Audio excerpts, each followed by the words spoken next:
Now, speaking of constructing something, your dad helped fix elevators. And when you were 12, if my understanding is correct, that you built a working model with Rasty blocks. Mm-hmm. Is that correct? Yeah, that's correct. Yeah, my dad was a very hands-on person, and he liked to, fix the car, fix the washing machine, everything. And then I always loved to watch it. It was a family activity, I guess. Yes, now that led you to going into engineering, but was there anything there that you now still carry over with you into physics? Well, I guess I view physics as a bunch of things that need to be fixed and formulas that maybe we're not fixing wires or mechanical parts, but we're trying to build formulas and make all the formulas work together and fix a kind of conceptual architecture that tries to extend the conceptual architectures that we have right now. Right, that's what theoretical physics I think it's about. So expanding the conceptual tools that we have to describe nature. Which of your results over the years do you think your dad would understand on site if, well, they're quite abstract, obviously, but if you were to explain it to him, which one do you think he would like the most? Well, maybe something more concrete, like how energy flows after in particle collisions. So with Diego Hoffman, we did some calculations of that, and now thanks to the efforts of researchers like Ian Moult and others, that they are being measured in great detail in colliders. So that's I think something that can be understood. Now, my understanding is Leonard Susskind's dad was a hands-on person as well. I believe a plumber. Mm-hmm. You and Lenny have a great relationship, and you sent an email to him many years ago. ER equals EPR, just a single word or equation, and he understood it. What did he understand? Well, he understood it because we had been discussing that for quite a while. So the connection between entanglement and space-time geometry is part of the developments spurred by this new formula of black hole entropy derived by Ryu and Takayanagi that, as I said, suggested the connection between quantum information and the geometry of space-time. This is the type of information that we sometimes want to measure when we want to quantify entanglement. So this information measure is also useful for that purpose.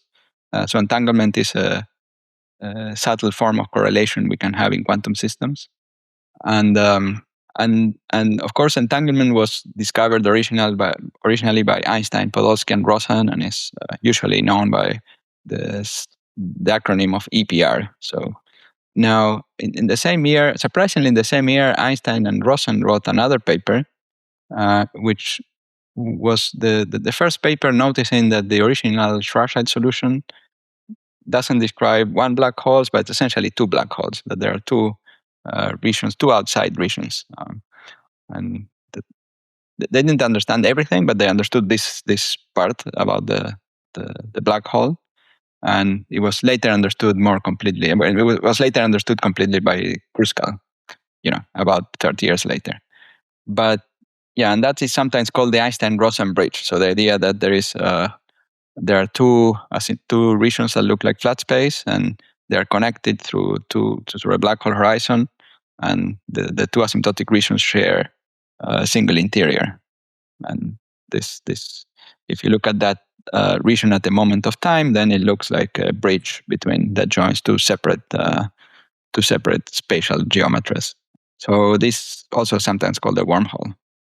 And so ER stands for Einstein and Rosen. I subscribe to The Economist. Their science and their AI coverage is among the best I've found anywhere.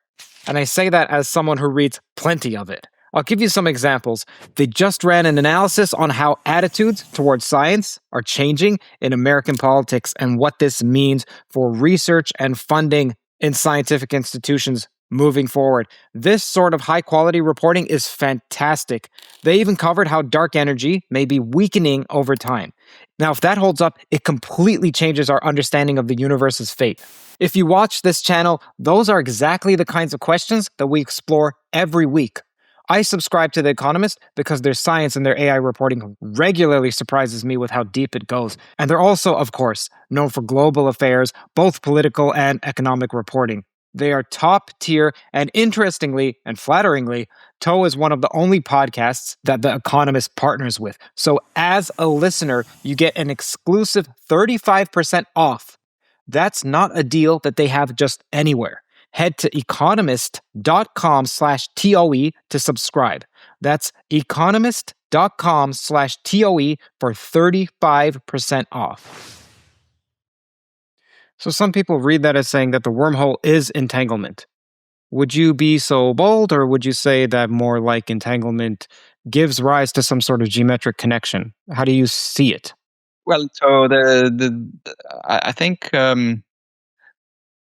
The idea is that if so, we were talking about before about black holes, and we're saying that if we are looking at the black hole from the outside, we can view it as a quantum system.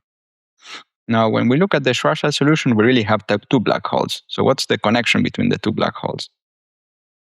The idea is that these two black holes are two separate quantum systems that are entangled with each other in a very particular entangled state. It's called the thermophile double, if you wanted to know the name of this particular entangled state.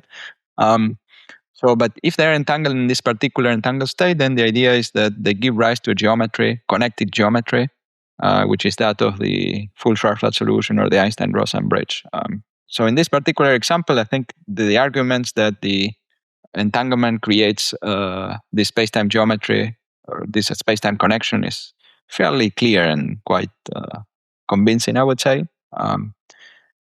Now, then the question is whether this is true in any case that we have entanglement. That's a wilder claim, and I would say that we cannot make this claim in a meaningful way. In the sense that we don't know a description of geometry that is. If it is true, it should be true in some generalized sense of geometry. So it's definitely not true if our notion of geometry is the usual geometry that appears in Einstein's equations. Because if we have just a spin-and-a-half particle, that two spin-and-a-half particles which are entangled with each other, there is no connected geometry of any kind, of the conventional kind. But perhaps, so ER equal to PR is a bit like an aspiration. So it's like a slogan or a principle that perhaps a more complete theory of gravity should have. So there might be a new notion of geometry that would generalize Einstein's notion of geometry, and in which this property would be true even for a spin-and-a-half particle. Earlier you said that you like to view physics problems as something that needs fixing. Mm-hmm. What are you fixing right now? I'm trying to understand the wormholes. So wormholes are a bit like leaky pipes in the sense that the logic that surrounds them is not everything is fitting together. So we think we know a bunch of things about the theory of quantum gravity in the presence of wormholes. We like the effects of wormholes in some cases, that they produce very interesting effects. For example, they are important for justifying this island formula that you just mentioned. The derivation of that formula involves a certain kind of wormhole. On the other, they seem to give rise to the idea that the constants of nature are not quite fixed, but they maybe are arbitrary, and we should average over them. And in some of our models of string theory and so on, the constants of nature are really fixed, and so we don't know how to make everything compatible. I perhaps didn't explain clearly what the problem is. The problem is a bit subtle. Perhaps a short way to say it is that there are many ideas that surround wormholes, and they're not all compatible with each other.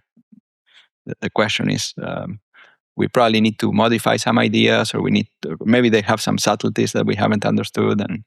And this is, not only what I'm working on, but many other people are also working on this area. It's one of the hot topics in our field at the time.